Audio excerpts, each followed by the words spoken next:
महिला न्यूड होके social media पे है, तो उस पुरुष की बुद्धि कहाँ चली जाती है जो महिला अपने आप को नंगा करके बैठी है। तुम कितने नंगे हो जो नंगे के पीछे भागो। स्कॉच गर्ल्स जो होती हैं वो लाइसेंस लेके, उन्हें अधिकार दिया है सरकार ने कि आप अपने जिस्म फरोमोशी का धंधा कर सकती हैं, ये कोई क्राइम नहीं है। हर महिला को इस चीज़ की कद्र होनी चाहिए, जैसा देश वैसा भेष। और ये तो सच है कि साड़ी में नारी तो अच्छी लगती है, ये तो भाई लाड टपका के तो पुरुष ऐसे ही खड़े हैं महिलाओं के लिए। अब इस पे हम महिला को दोषी माने या पुरुष को माने, दोष दोनों का बराबर है। नमस्कार, आपके साथ मैं हूं ज्योति सिंह और आप देख रहे हैं सच तक न्यूज़। इस वक्त हमारे साथ मौजूद हैं महिला विकास मंच की राष्ट्रीय संरक्षक वीना मानवी जी। सीधा हम उन्हीं से बातचीत करेंगे। और महिला विकास मंच, ये जो नाम है, आप सोच रहे होंगे कि बस महिलाओं के लिए काम होता होगा, लेकिन वीना जी महिलाओं और पुरुषों के ऊपर जो अत्याचार होते हैं उन सारी चीज़ों को लेकर के काम करती हैं, और महिलाओं के साथ जो भी गलत होता है उसको खुल करके साथ भी देती हैं और सामने आकर के उनके खिलाफ कार्यवाही करने की लगातार मांग भी करती हैं। जो भी चीज़ें इसमें होती है वो सारी चीज़ें वीना मानवी जी बहुत मजबूती के साथ करती हैं। आज सीधा वीना जी से बातचीत करेंगे महिलाओं को लेकर के, महिलाओं और पुरुषों में जो कुछ होता है कि आखिर वो किस कगार पर आके खड़े हो जाते हैं कि जिंदगी और मौत के बीच में लड़ने लगते हैं। इन सारे मुद्दों पर बातचीत करेंगे। स्वागत है आपका सच तक न्यूज़ में। Thank you so much. Veena ji, मेरा पहला सवाल आपसे होगा कि अभी लगातार बिहार में जो प्यार का, प्रेम का मामला देखने को मिलता है कि अभी हम छोटू आरती का जो मामला था बहुत ज़्यादा हाईलाइट हुआ था। अभी हाल फिलहाल में समस्तीपुर का मामला जो पंकज का था, उसमें भी लड़की और लड़के का मामला था। तो कहीं ना कहीं ये जो प्यार के मामले देखने सुनने को मिलते हैं, अभी लड़कियां रह जाती हैं लेकिन लड़कों को मार दिया जाता है। तो इन सब का जिम्मेदार कौन है? इस पर आपकी क्या राय है? देखिए, जिम्मेदार तो दोनों पक्ष होते हैं, लेकिन सबसे ज़्यादा जिम्मेदार कहीं ना कहीं अब दिख रहा है मिसयूज़ ऑफ सोशल मीडिया।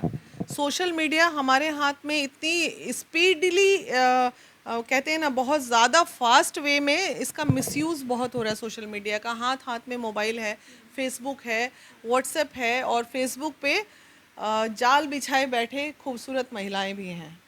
आज हमने कम से कम बिहार के 6-7 लड़कों की जान बचाई। अभी तक जान क्या बचाई, उसका जीवन बचाया, चूँकि वो झूठे रेप केस में जेल चले गए। फ़ोन पे गैंग रेप हो जा रहा है, ऐसी भी स्थिति है। वैसी परिस्थिति में क्या हो रहा है, जो सही में रेप होता है, रेप केस दब जाता है। हमारा पुलिस डिपार्टमेंट क्या करता है कि जो इस तरह के केस आते हैं, 5 साल 6 साल 7 साल अफेयर वाले जो केस आते हैं रेप के, उसमें पूरा इंटरेस्ट ले लेते हैं।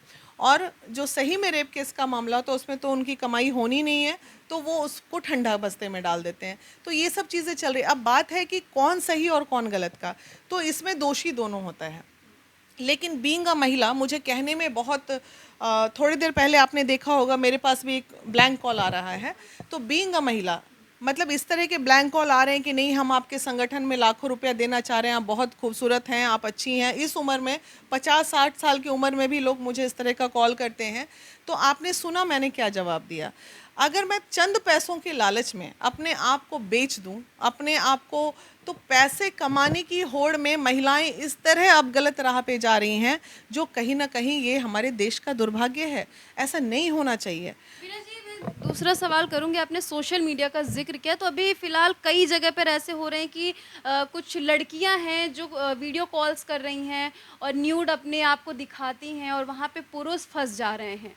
तो ये सारी चीज़ें, सोशल मीडिया का तो गलत प्रभाव पड़ ही रहा है, लेकिन आपने कहा बीइंग अ महिला, तो कुछ महिलाएं जो महिला होने के नाते एक फ़ायदा उठा लेती है कि मैं महिला हूँ, अगर पुरुष गलत भी नहीं करता तो उसको फंसाने में आसानी होगी। देखिए पुरुष, अब देखिए यहाँ पे अगर बात आप ये करोगे कि महिला न्यूड होके आ रही है, मतलब पूरे महिला न्यूड होके सोशल मीडिया पे है, तो उस पुरुष की बुद्धि कहाँ चली जाती है जो महिला अपने आप को नंगा करके बैठी है। तुम कितने नंगे हो जो नंगे के पीछे भाग रहे हो? तो तुम्हें भी तो अपनी मर्यादा का ख्याल रखना चाहिए। भाई हम ये जानते हैं क्राइम होना तय है, गंदगी समाज की तय है, उसको कितना भी चाह के हम रोक नहीं सकते। हो भी रहा है, बढ़ता है। हाँ, बढ़ता जा रहा है। ये हमारा जो नंगापन है, सोशल मीडिया पे जो इस तरह के पिक्चर्स आते हैं वो भी आने बंद नहीं हो सकते हैं, क्योंकि वो लाइसेंसी होते हैं। स्कॉच गर्ल्स जो होती हैं वो लाइसेंस लेके, उन्हें अधिकार दिया है सरकार ने कि आप अपने जिस्म फरोमोशी का धंधा कर सकती हैं, ये कोई क्राइम नहीं है। तो अगर इस धंधे को चला कौन रहा है? पुरुष वर्ग चला रहा है। अब महिला तो महिला के पास नहीं जा रही है, तो इस धंधे को बढ़ावा भी तो पुरुष दे रहे हैं ना। आप न्यूड देख रहे हैं, आप आंख मोड़ना सीख जाओ ना, क्राइम होना बंद हो जाएगा।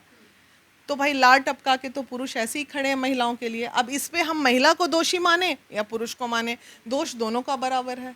अभी सोशल मीडिया पर देखते भी हैं और कई ऐसी लड़कियां भी होती हैं कि पहले ये होता था कि बदन को ढक करके जितनी खूबसूरती नज़र आती थी, लोग वीडियो बनाते थे, फ़ोटो खिंचवाते थे, वो खूबसूरती अब नज़र नहीं आती, क्योंकि कुछ ऐसी लड़कियां, आज की जो युवाएं हैं, जो लड़कियां हैं, वो कहती हैं कि शॉर्ट्स और छोटे कपड़े पहनने पे ज़्यादा स्टाइलिश होंगे और अच्छी दिखेंगी। इस पर आपकी राय मैं लूँगी, मैं उनसे भी बातचीत करूँगी, पर आपकी राय मैं ज़रूर। अभी देखिए, आप ज़रूर राय लीजिए। हमारी भी बहुत बड़ी संगठन है, तो छोटे कपड़े पहनना, अब बगल में मैडम बैठी हैं, जीन्स पहनी है, टॉप पहनी है, ठीक है, तो जीन्स टॉप पहनना खराब कहीं से नहीं है। अब उसी में यहाँ से इतना पेट खुला है, यहाँ से ऐसे करके ये हो गया कहीं ना कहीं हम अपने जिस्म का मतलब ये नहीं कह रहे, समाज के सोसाइटी। आप पब में चले जाओ, आप मेट्रोपॉलिटन सिटी पब में, जैसा देश वैसा भेष व्यक्ति को करना चाहिए। अगर बिहार के सड़कों पे हम एक बित्ते का कपड़ा पहन के घूम रहे हैं, यहाँ का सोसाइटी उसे एक्सेप्ट नहीं करेगा।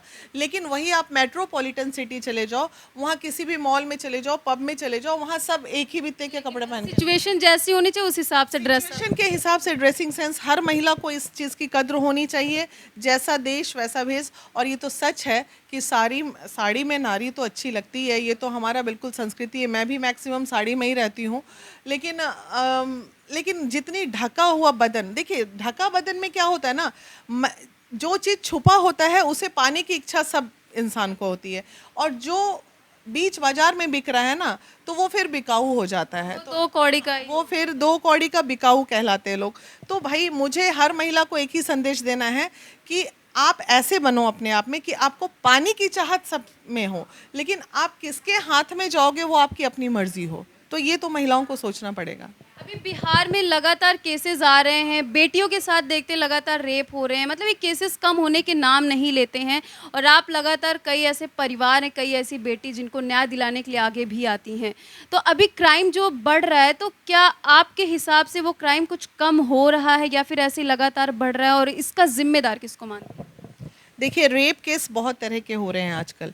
झूठे रेप केस की संख्या बहुत ज़्यादा है। आज लाखों लाख बच्चे जो हैं जेल में हैं, तो क्या लाख रेपिस्ट तो नहीं थे?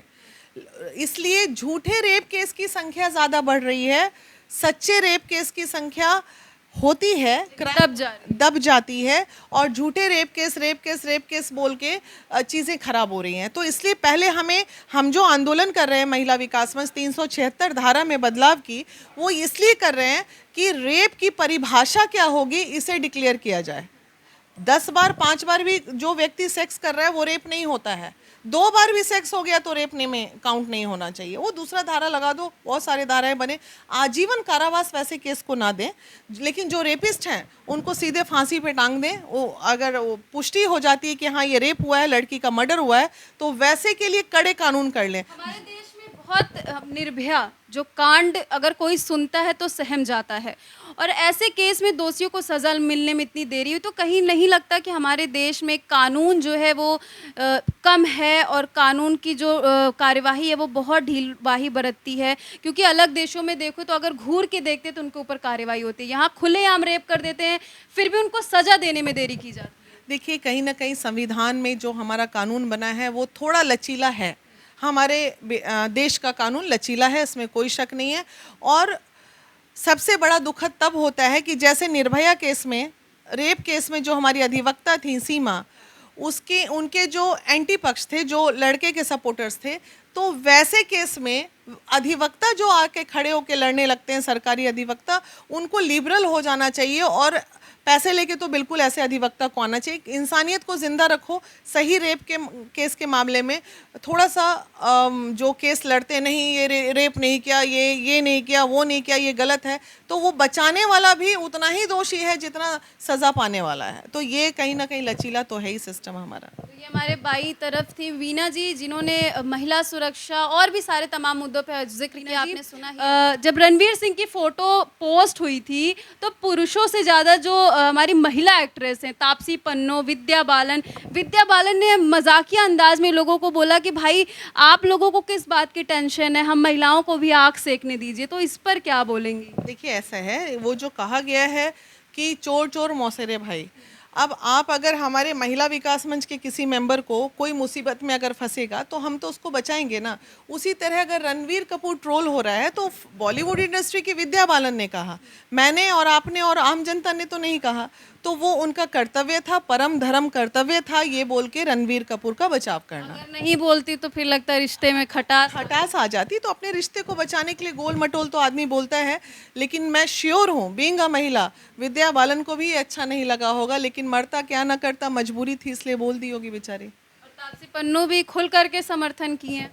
तो वो तो फिर समर्थन में बहुत सारी बातें, बॉलीवुड वाले ने बोला भाई हमें भी आंख सेकना चाहिए, तो वो तापसी पन्नू के लिए कहा जा सकता है कि नहीं चलो वो थोड़ा अच्छा फील किया, अच्छा रणवीर कपूर इस तरह। तो ये सबका वो सारा एक इंडस्ट्री है बॉलीवुड। कोई भी बॉलीवुड का इंडस्ट्री का कोशिश करता है एक दूसरे की बुराई ना करें। उसी तरह कोई भी प्रशासनिक, घूस तो सब प्रशासनिक लेते हैं, कभी देखा है कोई पुलिस एक किसी का नाम नहीं। हाँ, तो ये वो जायज बात बोली है। हमसे पूछिएगा तो बहुत ही घिनौना है कि इतना मत गिरो यार कि तुमको नंगे होने की जरूरत पड़ जाए। अरे बचे ही ना। कपड़े में जो आदमी नहीं कमा सका वो नंगा होके क्या कमाएगा। मानवी वीना जी ने अपनी राय रखी, और आपकी अब क्या राय है इन दोनों लोग की बात सुन करके कमेंट सेक्शन में जाकर के जरूर बताइएगा। आगे ऐसे ही छोटी बड़ी अपडेट आप तक पहुंचाते रहेंगे।